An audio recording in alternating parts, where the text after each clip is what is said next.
పట్టుకొని అత్తన్నారా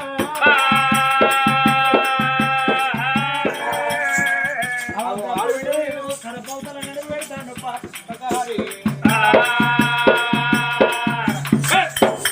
ఓ రాణి వచ్చిండే గతకాల తాడు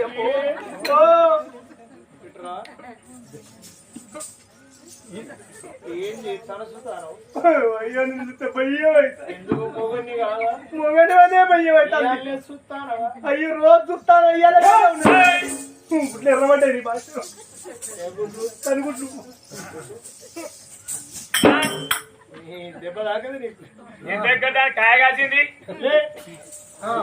పొద్దున నిన్న నీకేమో చెప్పింది చెప్పినావు మా అవ్వతో పోకన్నా అన్నావు మా నాన్నతో మాట్లాడకన్నా చెప్పినావు దాన్ని తీసుకొని నువ్వు ఎక్కడికి పోతావు అయ్యో గట్ల కాదయ్యా మీ అమ్మకు కంటి చూపు కనబడతలేవా